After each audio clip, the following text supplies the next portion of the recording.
안녕하세요. 공당의 생장을 강의하는 김규대입니다. 자, 오늘 이제 지방자치 중에 재무 파트 한번 해보도록 하겠습니다. 일단 재무 파트에 대한 내용을 한번 가볍게 한번 보시면요. 여러분 한번 가보도록 하겠습니다. 지방 재정이 어떻게 구성되어 있냐면 일반적으로 자주재원은 스스로 버는 돈이죠. 지방세와 세외 수입으로 구성되어 있습니다. 지방세는 항상 뭐랑 비교해야 되면 나중에 국세랑 비교해 보시면 되는 거고요.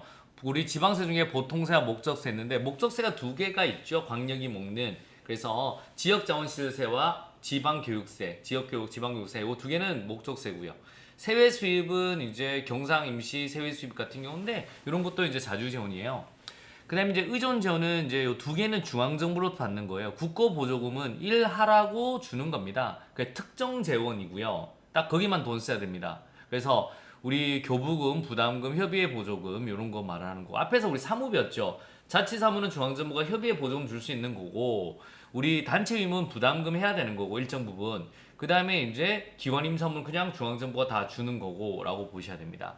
지방교부세 같은 경우는 특보 자리를 쇼 붙이자라고 보시면 되는데요. 이거는 중앙정부에서 못 사는 지방정부한테 주는 거예요. 일반적으로. 그래서 두 개 비교하면 이건 특정재원, 지방교부세 일반재원인데요. 요 안에서는 또 나뉘어져요.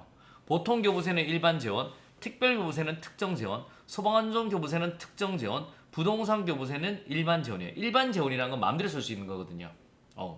조정교부는 이건 달라요. 광역이 기초한테 주는 거예요. 조정교부금. 그래서 이게 의존재원이다라고 보시면 되고 지방채는 모집공채, 매출공채, 교부공채 같은 경우가 있다라고 보시면 되겠습니다. 그래서 항상 이 지방세를 볼 때는 국세랑 비교하셔야 되고요. 세외 수입 같은 경우는 지방공기업을 같이 보셔야 됩니다. 국가보조금과 지방교부세 비교하는 거 제일 좋고요.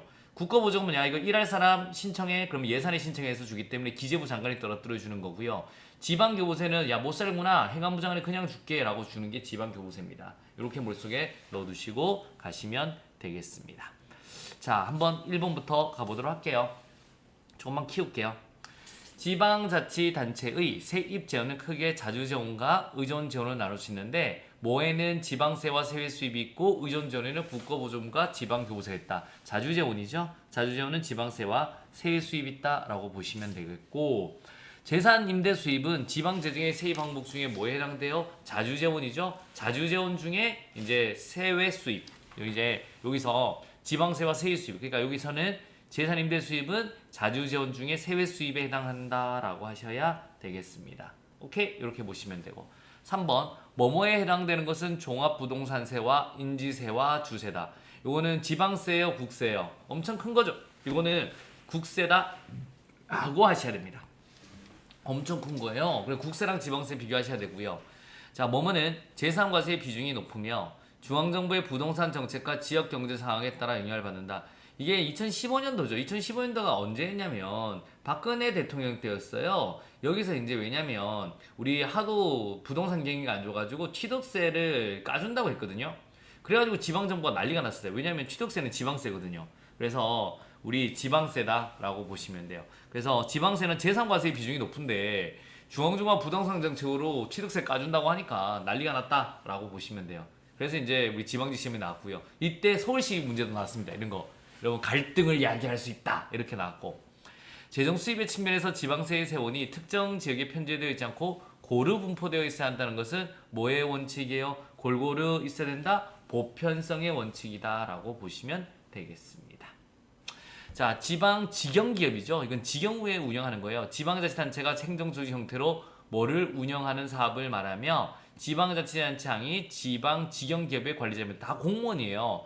우리 지방자치가 행정조직 형태로 우리 당연히 지방공기업들 직접 운영하죠. 그래서 지방 직영기업. 그래서 요거에 있는 사람들 다 공무원이 아니에요. 다 공무원이다라고 보시면 되겠습니다. 그러니까 선택을 하면 돼요.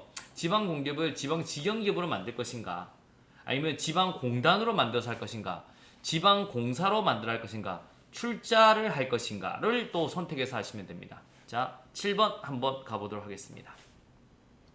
지방교부세, 조정교부금, 국고보조금은 지방재정의 세 방목 중에 의존재원에 해당되죠. 받으니까 의존재원에 해당한다라고 보시면 됩니다.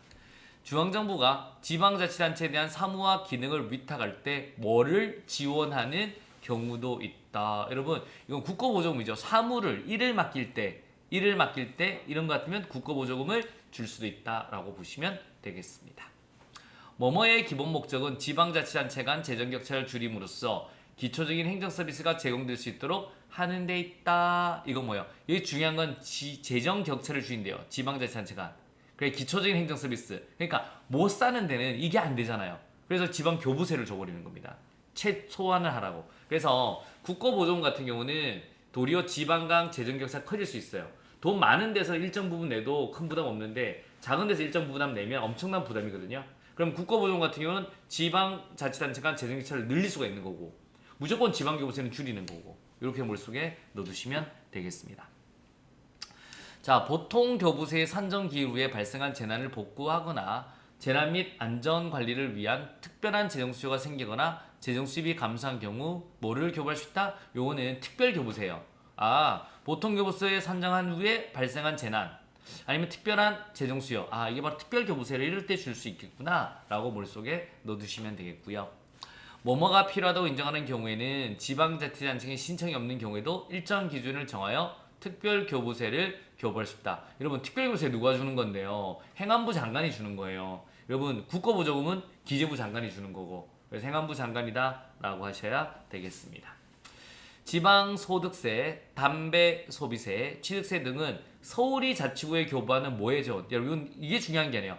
광역이 기초한테 주는 거죠. 조정교부금의 재원으로 활용될 수 있다라고 보시면 되겠습니다.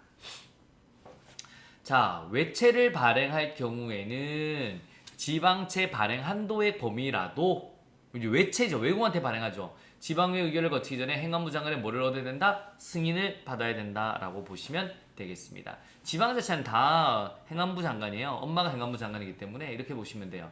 자, 기준 재정 수요액 대비 기준 재정 수입액의 비율은 뭐예요? 재정력 지수다라고 하셔야겠습니다. 이게 1이 안 되면 우리 보통 교부세를 주잖아요. 그래서 재정력 지수다라고 보시면 되겠습니다. 자, 저희들 지방자치의 마지막 우리 한번 해보도록 하겠습니다. 이제 우리 지방자치 같은 경우인데 요거 정부 간 모형을 한번 봐요. 가장 잘 나오죠? 요 내용들 한번 보는데 자, 우리 라이트의 정부 간 모형입니다. 이게 가장 기본. 여러분 중앙과 지방은 크게 두 가지로 생각하면 돼요. 여러분 꼬붕이냐 친구냐. 그래서 분리형은 이거는 친구다. 연방과 주는 친구다. 이건 우리나라 생각하지 말고 미국 생각하세요. 그 다음에 포괄형은 연방과 주와 지방은 꼬붕이다. 이렇게 보시면 돼요. 이게 두 가지입니다. 그래서 이제 라이트가 가장 강조하는 게 중첩형이죠. 연방과 주와 지방은 상호 협력하고 경쟁하기도 한다. 이게 가장 이상적이다로 본 겁니다. 자, 분리형 같은 경우는 연방과 주. 여러분 원래 미국이라는 나라는 13개 주가 독립했잖아요. 그 주 정부가 굉장히 셌단 말이죠. 그래서 분리형은 연방과 주는 대등하다. 하지만 지방 정부는 주 정부의 피조물이다. 그래서 지방 정부는 주 정부에 따라야 된다. 오케이? 요 내용이 딜런의 법칙입니다. 그래서 수평적, 경쟁적, 연방정부, 주정부는 독립되든 하지만 지방정부는 주정부에 종속된다. 이게 이제 분령입니다. 그래서 이게 출제가 됐을 때 제가 이렇게 딱 또 그렸거든요. 제가 이렇게 했을 때는 기본적으로 이제 학생들 굉장히 잘 맞췄습니다. 작년에 지방직. 근데 이거를 또 수직으로 그린 교수님도 계셨어요. 그때 그거는 이제 또 망했죠, 애들은. 그래서 이렇게 딱 그리셔야 됩니다. 도시카를 만들 때도 다 의미가 있는 겁니다. 그래서 이렇게 한번 봐두시면 돼요. 항상 정보화 모형은 친구냐 꼬붕이냐 그 다음에 이제 하나를 더 만들어낸다 라고 생각하시면 크게 어렵지는 않다라고 보시면 되겠습니다. 자, 바로 한번 가보도록 하겠습니다. 1번부터 갈게요. 라이트 모형 중에 분리형에서는 정부의 권위가 독립적인 데 비해 뭐에서는 계층적이다 라고 보면 돼요.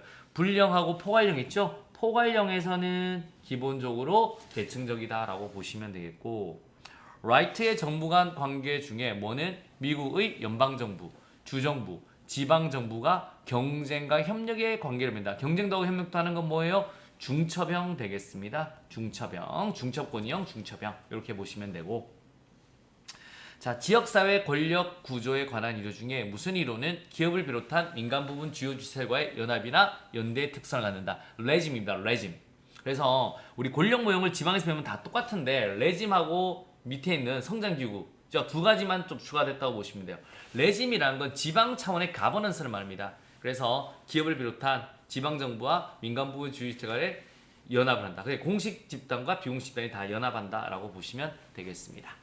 자, 4번 한번 갑니다. 지역사회 권력구조에 관한 이유 중에 뭐는 비성장연합은 성장연합에 비해 부동산의 사용가치 즉 일상적 사로부터 오는 편익을 중요한다라고 보시면 되겠습니다. 뭐예요? 성장기구죠. 성장기구. 이거는 개발을 하자는 쪽이 성장연합이고요. 아니다. 이거는 미래 세대를 위해 남겨두자라는 게 비성장연합이에요. 그래서 맨날 다툼이 있다. 근데 주로 누가 이긴다? 성장연합이 이긴다. 성장연합은 만들어서 팔자. 그래서 이 교환 가치를 강조하고요. 아니다. 비성장연합은 후세대도 써야 되지 않느냐. 이 사용 가치를 중시한다. 라고 머릿속에 넣어두시면 되겠습니다. 자, 5번 한번 가보도록 하겠습니다.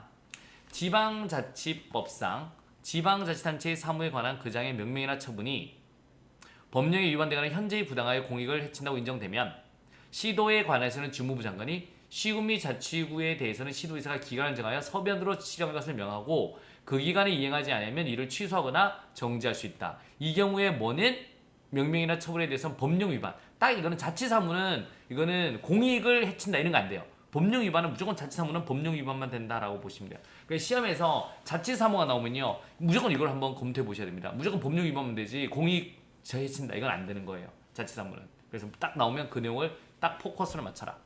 시작 빠졌네요. 서울시장이 국가이임사무의 관리와 집행을 명백히 게을리하고 있다면 누가 기간을 정해서 해라라고 합니까? 여러분 요거는 주무부 장관이 해라라고 하는 거죠. 해라. 오케이. 이행사항을 명령할 수 있다. 위임사무에 대해서. 그럼 7번 한번 갑니다.